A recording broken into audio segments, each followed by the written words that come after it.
Hello and welcome to episode 537 of the official EstablishTheRun.com podcast. My name is Adam Levitan, as always, joined by Evan Silva. And NFL free agency is slowing down as most, not all, but most of the guys we care about have now found homes. Evan, how's it going today? It could be going better. You know, both of our teams got bounced in the college basketball tournament in not in fun fashion.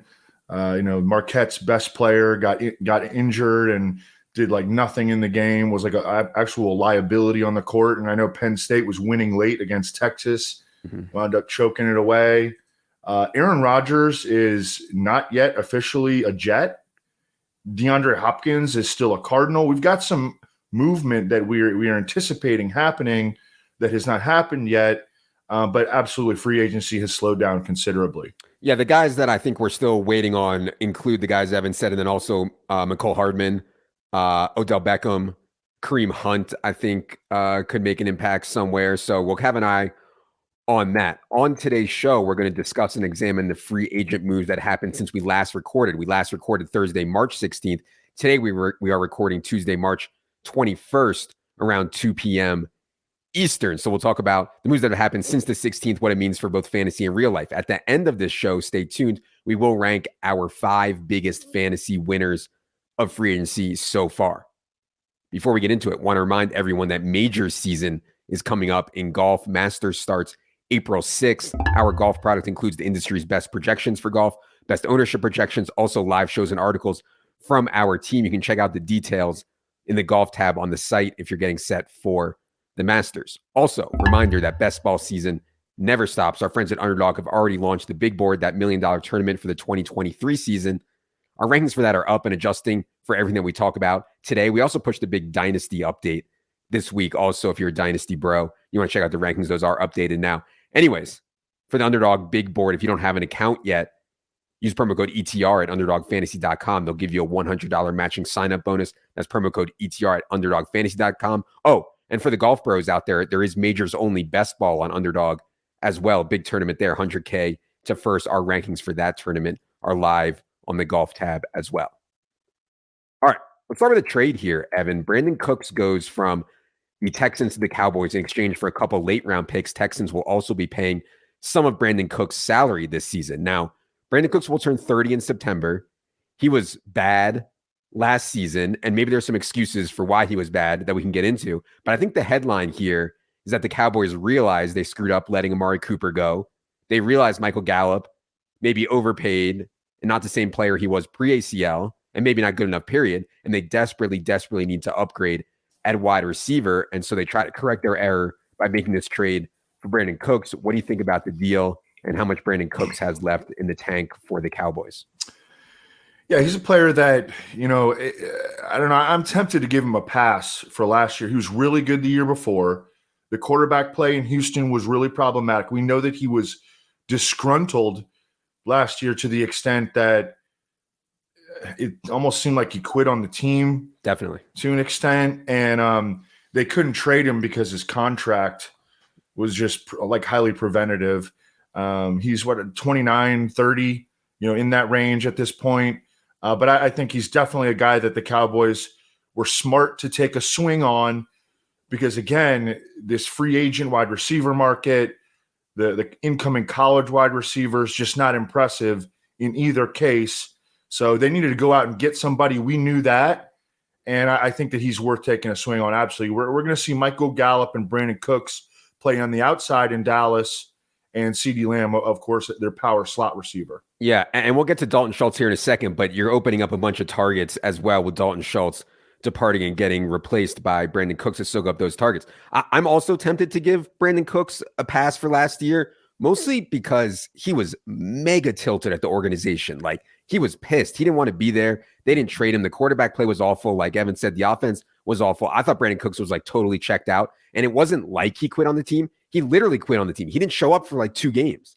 He was just like personal, excused absence, personal. Didn't play in a couple games. And I only remember that vividly because I was playing Nico Collins a bunch on DraftKings. We can get to him in a second here when we get to more of the Texans moves. But yeah, I think the Cowboys are going to try to be a run-heavy, defensive-oriented team.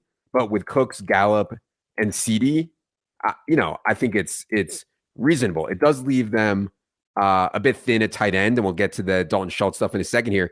Jake Ferguson and Peyton Hendershot will be the tight ends as it stands right now for the Cowboys. I wouldn't expect them to be big target earners, and so I can see us having a pretty good target projection here for Brandon Cooks for the full season. Let's go to the Bills' decision at running back. And so Devin Singletary, they let walk in free agency. They turn around and sign Damien Harris intra-division to a 1-year deal. Now, I think it's a good upgrade from a scheme perspective and from like a fit perspective. Damien Harris is a bit bigger than Devin Singletary. He runs a bit stronger, which to me is the right complement to James Cook if you're trying to build a balanced backfield, a balanced real-life team. From a fantasy perspective, it's more interesting. But first, Devin, what did you think of the Bills signing Damien Harris to a 1-year deal? I thought it was really smart. I think that he's definitely an upgrade as a runner over Devin Singletary. And now they'll have this 1-2 punch. Damien Harris, as I think he should project as the carry leader and the goal line back, and then James Cook coming in obvious passing situations. I think they're ready to go at RB. I don't think they have to do anything else. And I think that because Ramondre he just had reached the point where he's outplaying Damien Harris in New England. I actually think it's a pretty good landing spot for Damien Harris. Of course, any running back in Buffalo has to deal with the Josh Allen factor, especially in scoring position. But I think that this was a nice little landing spot for Damien Harris. And I think he's going to be, an RB2 flex option in 2023. Yeah, I might be a little bit less high on Damien Harris than you, and I don't know what the market's going to think of Damien Harris. ADP has not fully adjusted yet. We have him in the 130s right now. Overall, it's a problem when you're a big back for Buffalo because, like Evan said, Josh Allen's going to steal so many of those goal line carries, and Damien Harris isn't going to play in the pass game. And this is a team that could throw the ball in any given game on like 80% of their offensive plays. And so when you get into spots like that where you don't catch the ball for a throw-heavy team and you're not likely to get rushing touchdowns, I think it's really hard to score fantasy points. Now, if it sticks around that 130, 140 range in terms of ADP, yeah, I'm in on Damien Harris. If it starts to get into the top 100, I would certainly be out on Damien Harris. And yeah, maybe this knocks James Cook's ADP down a little bit. And I like being on James Cook as just a bet on talent, bet on pass catcher guy. So we'll see how the market shakes out there. We are launching Market Monday podcast. So those of you guys who've been listening since last year, do the Market Monday podcast leading up to the season. Going to start a little bit earlier this year for our best ball bros. And so first episode of Market Monday will be this coming Monday. Let's go to the Texans stuff. So they made 2 signings here. Dalton Schultz to the Texans on a 1-year deal up to $9 million. Devin Singletary on a 1-year deal up to $3.75 million. Let's start with Dalton Schultz. I thought Dalton Schultz could have gotten more, man, especially given the state of the wide receiver position in terms of free agency in the draft. I thought Dalton Schultz is a good pass catching tight end. He could have gotten $12 million, $13 million. I was surprised that the Texans got him for 1 year up to $9 million. I mean, I guess it's something he had to take, or maybe he wants to try to go to Houston and go nuts. That strikes me as somewhat unlikely given their quarterback situation and their overall offensive situation. But yeah, what do you think of Dalton Schultz to the Texans? I think it's okay. I think that he'll be in the tight end 8 to 12 range when we do our rankings and when all that stuff comes in. I mean, I don't know. We could sit here and say we don't know who their quarterback's going to be yet. My guess is it'll be Bryce Young, maybe. Yeah. I don't know. I think that CJ Stroud is like the heavy favorite to go number 1 to the Panthers. But I think that there's still a lot to be, TBD in Houston. Their 3 receiver set right now projects as like Nico Collins, Robert Woods, and Noah Brown. Not super impressive. Maybe they'll get back John Mechie. I'm not sure that is TBD. So I don't know. I think a lot of stuff is yet to play out here. I think that Dameon Pierce is just way more talented than Devin Singletary. So I would expect Devin Singletary to maybe be like a change of pace back or a clear number 2. and then Damien Pierce to remain like the every down back in Houston. Yeah, I mean, from the pass catching perspective, whatever quarterback they get, whether it's a Bryce Young or CJ Stroud slips to them, or Anthony Richardson or Will Levis or whoever it is, Robert Woods, Nico Collins, Noah Brown, Dalton Schultz, it's not like an explosive pass game offense. Like, they're not going to be getting much help after the catch and stuff like that from their pass catchers. So yeah, it's just kind of a boring type of move. The running back situation, like Evan mentioned, I think is interesting. I think this is good news. The Singletary signing is actually good news for Dameon Pierce. If the Texans would have used a top 3-round pick on a running back, to me, that would have been stiffer competition than what Devin Singletary presents to Dameon Pierce. I know Evan is high on Dameon Pierce's natural talent. For a while last year, he looked like he was just absolutely shredding people, really, really slowed down. Devin Singletary can be a change of pace back. And honestly, like, part of the reason Dameon Pierce was valuable for a lot of last year in fantasy was he was getting 90, 95, sometimes 100% of the running back touches for his team. I don't think that'll be the case with Singletary, but we knew they were going to add someone. And I think Devin Singletary is like not a best case scenario, but probably a better case scenario than a top 3-round pick. So yeah, any more thoughts on Dameon Pierce as we head to next year? No, just I feel pretty good about him. I mean, I feel pretty good about his trajectory. I think that the Texans are going to be a better team. I don't think they're going to be real good or anything like that. Okay, but I think that the arrow is moving up on them, and I think that will help him. I think that their offensive line looks a little bit more impressive. I like the move that they made to go acquire Shaq Mason. So just feeling good about Dameon Pierce. I wanted to talk a little bit more about the fallout of Dalton Schultz leaving Dallas, the 2 tight ends that you mentioned, Jake Ferguson, a 4th-round pick in 2022 out of Wisconsin, and Peyton Hendershot, a dude who they just stole as a college free agent out of Indiana, really good athlete, ran sub 4.8 coming out of college, and also had a 6'9" 3-cone, which is incredible for a tight end. Those guys are like interesting in dynasty, and also have a chance to be factors in redraft as well. I think that Jake Ferguson projects as like the Y inline tight end. He'll end up playing a ton of snaps, and then Peyton Hendershot more of like the receiving tight, number 2 receiving tight end. That's assuming that they don't, go use a high pick on a tight end, because this is a really good tight end draft class. Yep.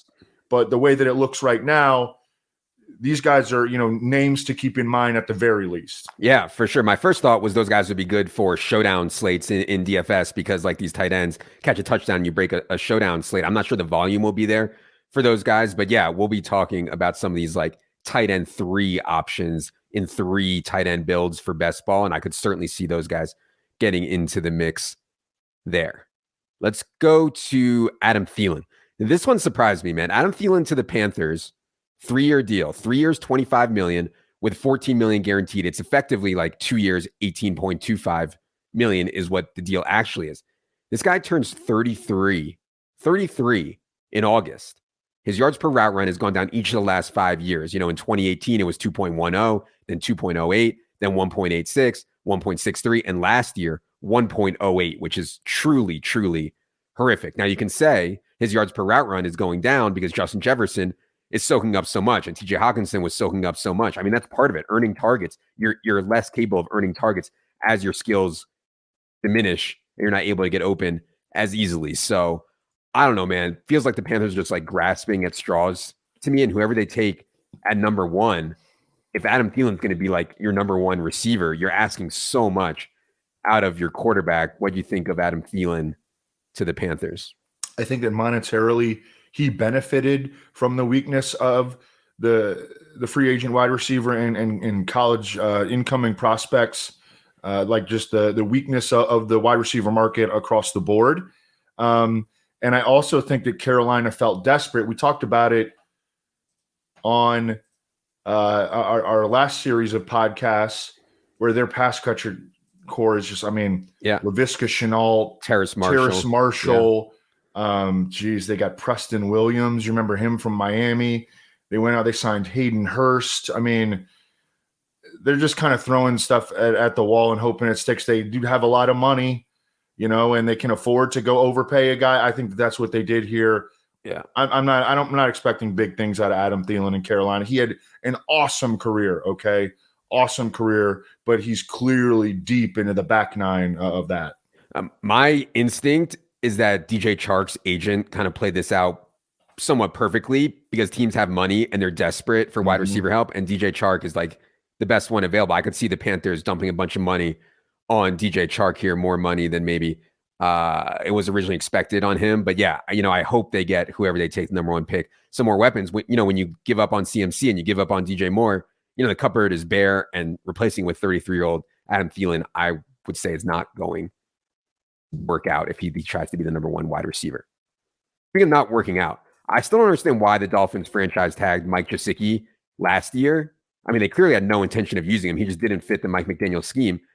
Patriots, however, very well known for using tight ends in the pass game. Mike Gesicki to the Patriots on a 1-year, $9 million deal. Patriots is also pretty desperate for weapons. And so I think Gesicki is a nice fit there. He does play best in the slot where Juju Smith-Schuster is and where Hunter Henry is still there also. But they just need guys who can catch the football, and Mike Gesicki can catch it. He's not very physical. He's not very good after the catch. He can't really move laterally that well. But man, he can get vertical and make plays. So I thought it was kind of a low risk deal for the Patriots. 1 year, $9 million. Mike Gesicki. What do you think about his impact on New England this year?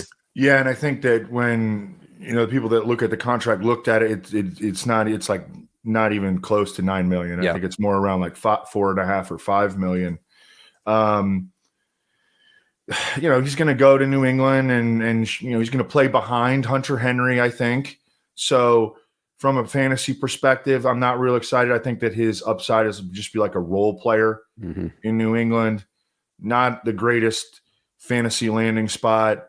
Probably would need Hunter Henry to get injured to become a fantasy factor. Yeah, we have Gesicki 165th overall right now, kind of down there with Juwan Johnson and Gerald Everett and guys like that. I think that's right. And yeah, people were, I called Jacoby Myers a winner from free agency, and people are like, what do you mean he's a winner? He's not, he's going to be behind Devontae Adams. Just getting away from New England's pass game to me is a win. And so Mike Gesicki going there, I think, isn't great. But yeah, interesting one there for sure. Let's go to the Bears. So we know they let Dave Montgomery go. We know they like Khalil Herbert. I think we all like Khalil Herbert. We also like D'Onta Foreman, though. And so they add D'Onta Foreman on a 1-year, $3 million deal. D'Onta Foreman, of course, made it back from the Achilles tear. And I thought played really well last year. 17 games he was healthy for, 4.5 yards per carry for a pretty broken Carolina offense. I think the question people want to know here, Evan, is what will the split be between Khalil Herbert and D'Onta Foreman here in Chicago with Justin Fields? Yeah, that's a good question. I love this signing from a real-life standpoint. I mean, D'Onta Foreman can run the rock. I mean, he gives you that option to be that finisher. He had 1, 2, 3, 4, 5 100-yard games last year. And he was playing in a rotation with Chuba Hubbard. So, he has the ability to give you that option of running the rock like 20, 23 times, in a given game. And the Bears are they're built to run the ball. I mean, they are. They were like the run heaviest team in the NFL last year. They're going to open it up more for sure, but they're still going to be one of the run heaviest teams in the league. I think they're going to try to be. And D'Onta Foreman gives them that true, early down goal line tone setting back. I did not like this for Khalil Herbert's fantasy outlook. I was really hoping that he could be like the clear 1A. And I think that it's actually more likely now that it's like an even split, or even that D'Onta Foreman might be the favorite for carries. I mean, D'Onta Foreman has been really good when he's been healthy the past couple seasons. Yeah, it'll be an interesting battle, I think. And I think they'll go with who's ever playing better and whoever wins the job, like a merit-based system. My concern with these running backs in general, once you start chopping up the carries, is that Justin Fields gets so many carries. I mean, last year he had 10 carries from inside the 5-yard line. He rushed for 8 touchdowns overall. He ran it almost 11 times per game. When you start stripping that out from a projection basis, and then you also split the carries between guys like Foreman and Herbert, it's hard to get a good projection on them, but they can spike for ceilings. I did want to submit one thing here, Evan. I'm thinking about pivoting from our Lions to hashtag our Bears. I like what the Bears have done. Nobody's liked them for forever. I like the way they've kind of gone for the rebuild here. They got such a great deal from the Panthers, I thought. So I'm still thinking about it, but preliminary could be hashtag our Bears this year. We'll see. Yeah, I think with a few exceptions, like the Chase Claypool deal, disaster. That one sticks out.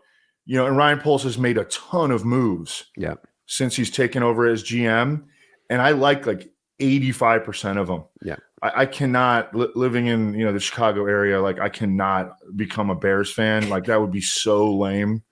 But I have to admit that I like what he's doing. And they have a ton of draft picks. They actually still have a ton of money too. Yeah. So and they could, even if they don't end up spending it, because this is a weak free agent class and it's kind of eroding because a lot of the top talent has been taken, they can roll that over to next year. So they're in a pretty good spot. They need to move the F out of Soldier Field though, and they need to get to Arlington Heights and build a retractable roof stadium. But I don't want to go off on a tangent. Okay. Some smaller ones here to go through quickly. Darius Slayton back to the Giants, 2 years, $12 million. Also, Parris Campbell signed with the Giants. I think the Giants have done a good job of getting Daniel Jones some more weaponry. Certainly no alphas, no elite, but Darren Waller, Slayton, Parris, hopefully Sterling Shepard gets back. Isaiah Hodgins, hopefully Wan'Dale Robinson gets back and is good. They got Saquon Barkley. So the weapons I think are improving. They just don't have any alphas. Any thoughts on Giants pass catchers here as we head into the offseason?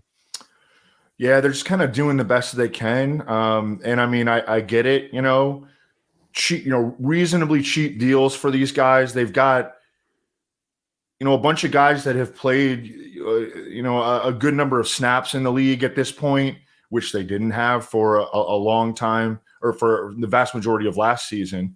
We're talking about Parris Campbell, Wan'Dale Robinson will be coming back. They re-signed Sterling Shepard. They re-signed Darius Slayton. Isaiah Hodgins is coming back. They trade for Darren Waller. Daniel Bellinger played a lot of snaps last year. They're just doing making the most out of what they can do, and it was kind of limited in terms of what they could do. Now, I do think it's a boost a little bit for Daniel Jones. I mean, Daniel Jones is going to be expensive this year, though. Daniel Jones, we have him 96th overall. His current ADP is 102nd overall, kind of right in that Tua Tagovailoa range, and also Trey Lance is going right around there. So, yeah, he's certainly not cheap, or at least as cheap as he was last year, Daniel Jones. Trent Sherfield went to the Bills on a one-year deal. I find it kind of fascinating trying to figure out what the Bills are doing at wide receiver. They released Isaiah McKenzie. They signed Deontay Hardy.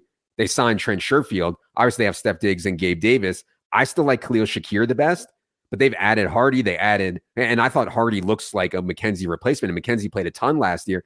And also, there's some Trent Sherfield stands out there. There's some people out there who actually think Trent Sherfield can play. And so they've added a bunch of guys behind Gabe and Diggs. Any takes on Sherfield or how all this stuff's going to shake out for the Bills? Yeah, I think that Kyle Shanahan actually kind of thought that Trent Sherfield could play. You remember for a while he was playing him over Ayuk. Now that could have been a motivational tactic to an extent, but Trent Sherfield, I mean, I think he had 30 catches for almost 500 yards last year in Miami. He made some plays. Mm-hmm. And I thought that this was a really interesting signing.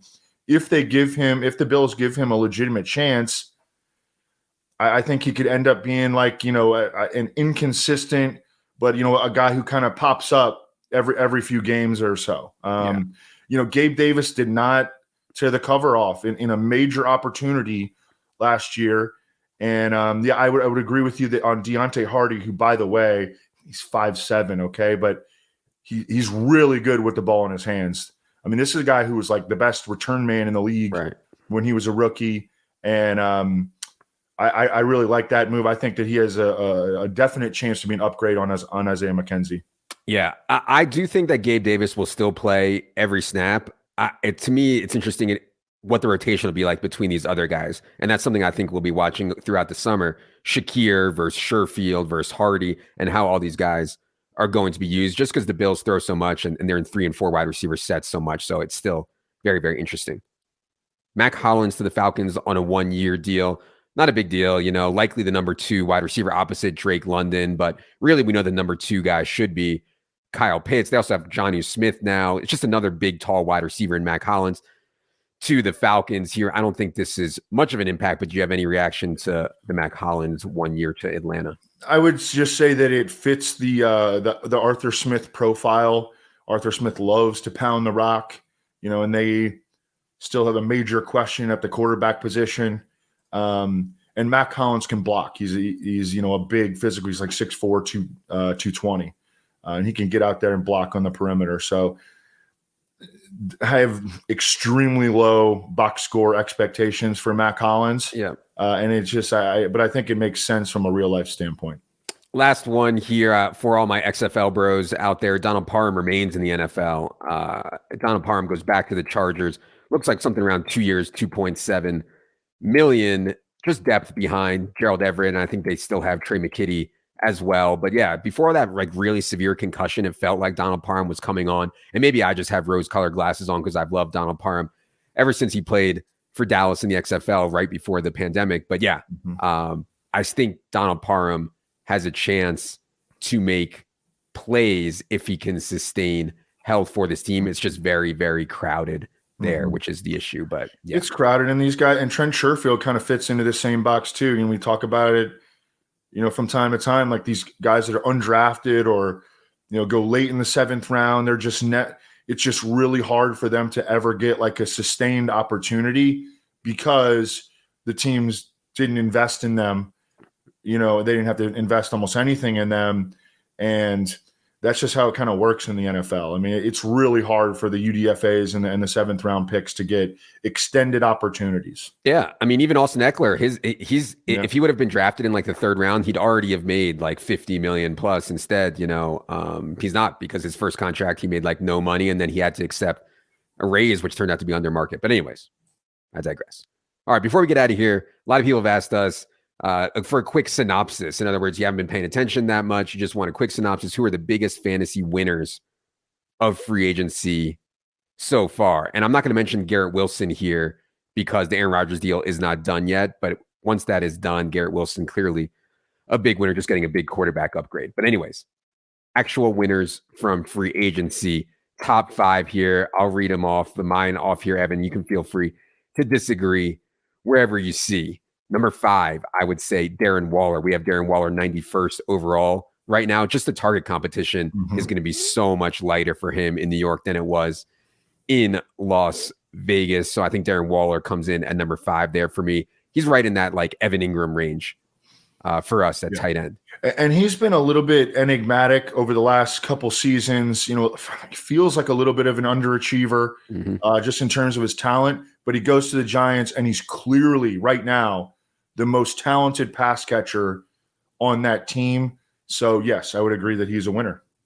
Number 4 in the winners, Ramondre Stevenson. We have him 31st overall right now, just ahead of Travis Etienne, just behind those Nick Chubb and Josh Jacobs types. We talked about it a little bit already today. Damien Harris is gone, replaced with James Robinson. Now, there's plenty of rumors out there that the Patriots could use a draft pick or a high draft pick on a running back. That would be absolutely stone cold donkey foolish to me. When you have Ramondre Stevenson, you need so many players, explosive players like the Patriots do in terms of pass catchers. So I think that they're going to pass a running back. I hope they pass a running back.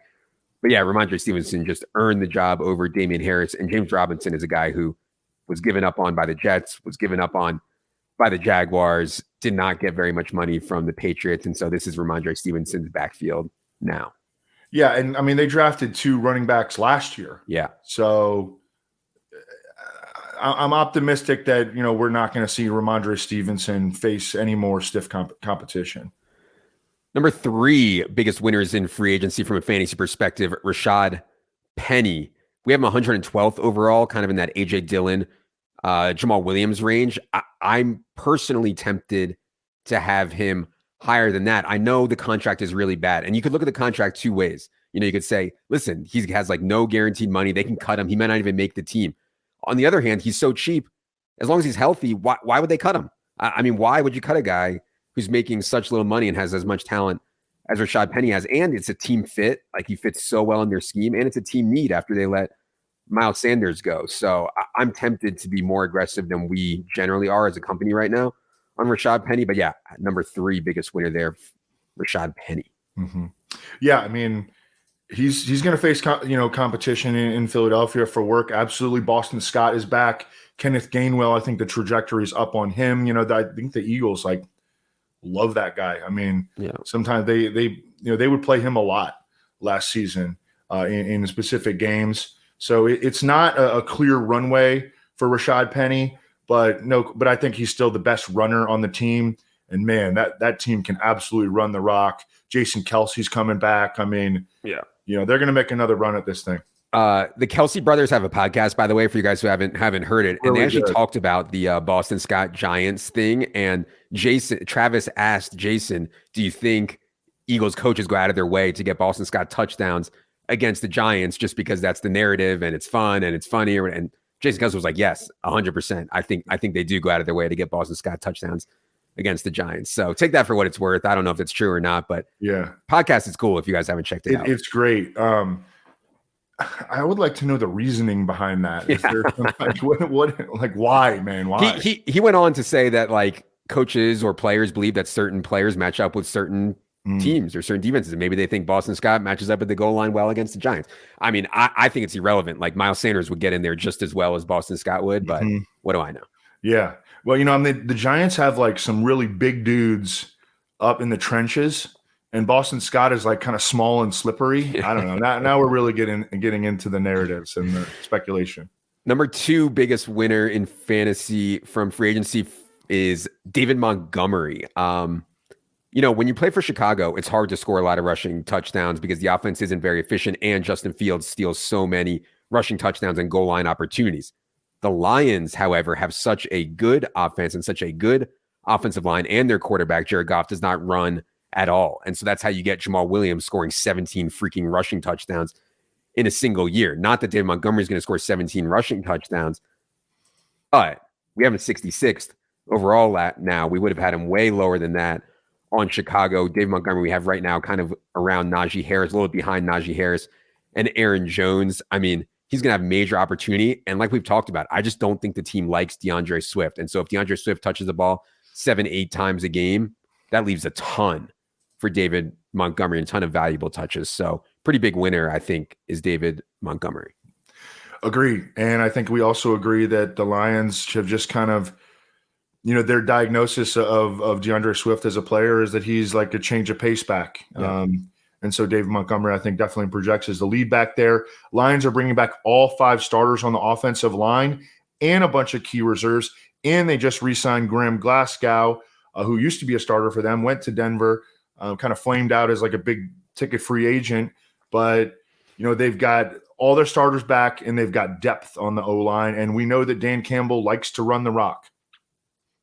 Number 1 biggest winner to me is a no-brainer. Tony Pollard gets the franchise tag, and Ezekiel Elliott gets cut from the Cowboys. I think you can rank Tony Pollard currently anywhere from 16th to 21st overall. We currently have him just behind Kenneth Walker. We will see what they do. They just added Ronald Jones today. Yeah, I was going to say that just happened. Just happened about 30 minutes ago. They added Ronald Jones, which, we've been down this road with Ronald Jones before. On paper, it seems like he's a good fit. On paper, it seems like he should be able to run the ball between the tackles well for them. Coaches just seem to not like Ronald Jones, and he ends out not playing very much. We'll see if that happens in Dallas. Either way, Tony Pollard is going to be incredibly, incredibly efficient. And ideally, the big difference isn't just his floor, ceiling, and touches, which I think is raised significantly with Zeke gone, but a path to goal line work. I mean, Ezekiel Elliott got so many fall into the end zone last year. Hopefully, Pollard at least has a path to get that now. And so, I think middle of second round makes sense for Tony Pollard right now. Any thoughts on Rojo? Instant reaction. I know it just happened. You haven't had a chance to think about it yet, but instant reaction. I totally agree with your assessment of Ronald Jones because, we know that he can run the rock. He's like a legit NFL caliber quality runner. It's just he's so bad at all the other stuff, the ball security, never figured out how to pass protect. I remember looking at his college profile and even went into his high school history, and like the dude has never caught passes at any level of football. So yeah, I mean, he'll be like on the roster bubble. They also re-signed Rico Dowdle, who, if you remember going into last season, we kind of heard that the Cowboys might have a role for Rico Dowdle. Never even came close to happening, but he's a guy who's been in the organization. And then Malik Davis, who had some moments last year. But I think that, there's been some speculation that the Cowboys might draft Bijan Robinson or something like that, which that would be a problem for Tony Pollard. But right now it looks really good for him. Man, I would hope that Jerry learned his lesson from the Zeke disaster. You take Bijan and then you have you use a first-round cost-controlled pick at the running back position, which isn't getting very much money anyways. You can get Devontae Foreman for 1 year, $3 million. Why would you want to waste your cost-controlled pick at running back when the market is so depressed? But anyways, that's a story for another day. That is going to do it for this free agency fallout and free agency winners podcast. Appreciate y'all being here. If you're listening on iTunes or any other podcast platform, really appreciate it if you hit the subscribe button. We do have a goal on YouTube of reaching 35,000 subscribers before NFL season kicks off. We'd appreciate it if you head to YouTube, hit the subscribe button there so we can keep bringing you this free content. For Evan, for Bruce and Luke, I'm Adam. Good luck, everybody.